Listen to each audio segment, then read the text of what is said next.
Hello விவர், எல்லோருக்கும் வணக்கம். நிஃப்டியினுடைய moment, அதாவது சப்போர்ட் அண்ட் ரெசிஸ்டன்ஸ்லாம் எங்கே ஆக்ட் ஆகும், எந்த லெவல்ஸ்க்கு மேலே பையிங்கு, எந்த லெவல்ஸ்க்கு கீழே செல்லிங்கு, இதெல்லாம் பற்றி தான் நம்ம இந்த வீடியோவில் பார்க்க போகிறோம். வீடியோவை ஸ்கிப் பண்ணாமல் கடைசி வரைக்கும் பாருங்கள்.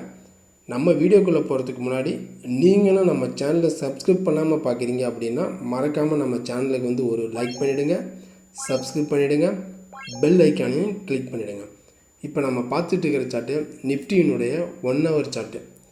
லாஸ்ட்டு 6 டேஸாக நம்ம மார்க்கெட் வந்து பார்த்தோம் அப்படின்னா ஒரு செல்லிங் ப்ரெஷரில் தான் இருக்குது. ரீசன் அப்படின்னு வந்து பார்த்தோம் அப்படின்னா நம்ம மார்க்கெட் இப்போ நம்ம இந்தியாவில் நடக்கக்கூடிய ஒரு எலெக்ஷனை பேஸ் பண்ணி தான் நம்மளுடைய மார்க்கெட் அடுத்த மூமெண்ட்ஸ் வந்து இருக்குது. யார் வந்து அடுத்த பிரைம் மினிஸ்டர் ஆஃப் இந்தியா அப்படிங்கிறது தான் இப்போ வந்து பார்த்திங்க அப்படின்னா எல்லா இன்வெஸ்டர்ஸ் மத்தியில் இருக்கக்கூடிய ஒரு கேள்விக்குறியாக இருக்குது. அதனால் மார்க்கெட்டில் வந்து ஒரு செல்லிங் ப்ரெஷர் இருக்குது. இந்த செல்லிங் ப்ரெஷர் கண்டினியூ ஆகுமா, இல்லை இங்கேருந்து ரீட்ரேஸ்மெண்ட் எடுக்குமா, இதெல்லாம் பற்றி தான் நம்ம இந்த வீடியோவில் பார்க்க போகிறோம். இப்போ நம்மளுடைய மார்க்கெட் இன்றைக்கான மூமெண்ட்ஸ் வந்து பார்த்தோம் அப்படின்னா ஒரு -345 பாயிண்ட் மைனஸில் வந்து க்ளோசிங் ஆகிருக்கு. அதாவது 22,000 பிரேக் பண்ணி 21,957 வந்து க்ளோஸ் ஆகிருக்கு.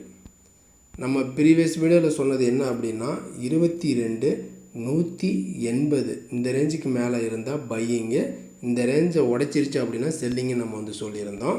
பட் ஓப்பனே இந்த ரேஞ்சுக்கு மேலே தான் ஓப்பன் ஆகி ஹை வந்து பார்த்தோம் அப்படின்னா 22,308 வரைக்கும் ஹை போயிருக்கு.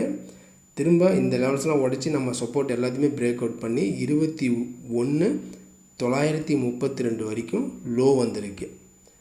க்ளோசிங் வந்து 21,957 வந்து க்ளோஸ், -345 பாயிண்ட் மைனஸில் வந்து க்ளோசிங் ஆகிருக்கு. இப்போ இந்த லெவல்ஸில் இருந்து சப்போர்ட் என்ன, ரெசிஸ்டன்ஸ் என்ன, இங்கே இருந்து அடுத்த நாளுக்கான சப்போர்ட்டு நம்ம எடுத்துக்கிட்டோம் அப்படின்னா 21,840 வந்து ஒரு சப்போர்ட்டு, அடுத்தது 21,720 வந்து ஒரு சப்போர்ட்டு. இப்போ ரெசிஸ்டன்ஸ் அப்படின்னு வந்து பார்த்தோம் அப்படின்னா 22,040 வந்து ஒரு ரெசிஸ்டன்ஸு, 22,160 வந்து ஒரு ரெசிஸ்டன்ஸ். இப்போ மார்க்கெட்டினுடைய லெவல்ஸ் ஓப்பன், இப்போ ஓப்பனே வந்து பார்த்தோம் அப்படின்னா இங்கே ஆல்ரெடி வந்து பார்த்தோம் அப்படின்னா 22,000 வந்து பிரேக் பண்ணி க்ளோஸ் ஆனதுனால ஆல்ரெடி 21,780 ரீட்ரேஸ்மெண்ட் எடுத்து மேலே வந்திருக்கு. திரும்ப வந்து பார்த்தோம் அப்படின்னா இந்த இடத்துல இன்னும் வந்து ஒரு 150 பாயிண்ட்ஸ், இன்கேஸ் நாளைக்கு வந்து ஒரு -150 பாயிண்ட் ஓப்பன் ஆகுது அப்படிங்கிற பட்சத்தில் இங்கேருந்து ரீட்ரேஸ்மெண்ட் எடுக்க சான்சஸ் வந்து இருக்குது. அதாவது 21,800 இந்த ரேஞ்செலாம் ஓப்பன் ஆகுதுங்க பட்சத்தில் 800 இந்த ரேஞ்சில் ஓப்பன் ஆகும்போது இங்கேருந்து ரீட்ரேஸ்மெண்ட் எடுக்க சான்சஸ் வந்து இருக்கலாம். அப்படி இல்லை இந்த ரேஞ்சில் ஓப்பன் ஆகலாம், அதாவது கேப் டவுனில் ஒரு 150 மைனஸ் கேப் டவுனில் ஓப்பன் ஆகலை அப்படிங்கிற பட்சத்தில் 22,040 இந்த ரேஞ்சுக்கு மேலே இருந்தால் மட்டுமே கோ டு லாங். இந்த ரேஞ்சை பிரேக் பண்ணாத வரைக்கும் மார்க்கெட் வந்து திரும்ப வந்து ஒரு செல்லிங்கில் தான் வந்து இருக்கிறதுக்கான சான்சஸ் வந்து இருக்குது. 22,040க்கு மேலே இருந்தால் மட்டும்தான் கோயிங் டு லாங்.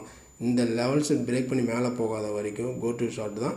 திரும்ப இந்த லெவல்ஸ் வரதுக்கு சான்சஸ் வந்து இருக்குது. 21,780 இந்த லெவல்ஸ் இதையும் உடைச்சிது அப்படின்னா திரும்ப வந்து நல்லா ஃப்ரீ ஃபால் ஆகிறதுக்கும் வாய்ப்புகள் வந்து இருக்குது. மோஸ்ட்லி இங்கேருந்து ரீட்ரேஸ்மெண்ட் எடுக்கிறதுக்கு வாய்ப்புகள் வந்து இருக்குது. இதுதான் நிஃப்டியினுடைய லெவல்ஸ். இந்த லெவல்ஸ்லாம் உங்களுக்கு பிடிச்சிருந்துச்சு அப்படின்னா மறக்காமல் நம்ம சேனலுக்கு வந்து ஒரு லைக் பண்ணிவிடுங்க, சப்ஸ்கிரைப் பண்ணிவிடுங்க, பெல் ஐக்கானையும் கிளிக் பண்ணிவிடுங்க. நம்ம அடுத்த ஒரு வீடியோவில் சந்திக்கலாம். பாய், see you.